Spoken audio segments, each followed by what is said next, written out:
హైదరాబాద్లో తుర్కాంజల్ దగ్గర బస్ దిగి మన అక్కయ్య గారింటికి నడుచుకుంటూ వెళ్ళిపోతుందండి.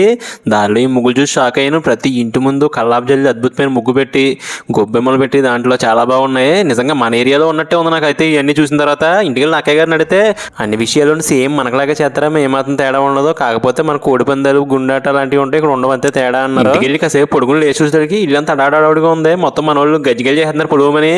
గజ్జిగలు భలే ఉన్నాయి సరదాగా అంటే అక్కయ్య గారు అన్నారు, గజ్జిగారు కదమ్మా గజ్జిగారు అని పిలువమ్మా అదేదోలా ఉందన్నారు. నాకు చిన్నప్పటి నుంచి గజ్జిగారు అంటే పిలవట్టు, కానీ చాలా ఇష్టంగా ఉండేది. చిన్నప్పుడు అయితే చేసిన వెంటనే తెగ తినేసేవాడిని. కానీ మన గురువుగారు మధ్యసత్తాన్ని కానీ ఫాలో అయిన తర్వాత పంచదార వస్తువులు నూనె వస్తువులు అన్ని తినడం మానేసేమో, అది అలా అలవాటు అయిపోయింది. సో దాని గురించే తగ్గిస్తాము. కానీ అలాగైనా సరే ఒకటి తినాలనిపించింది. జాయిగా ఒకటి తీసుకుని టేస్ట్ చేయండి, చాలా బాగుంది. నిజంగా బెల్లంతో చేశారంటే అద్భుతంగా ఉంది, చాలా నచ్చింది. అయిన తర్వాత ఒక్కసారి గురువుగారు పిల్లలతో కలిసి పైకి వెళ్ళానండి. పైన చూసినారా షాక్ అయ్యాను.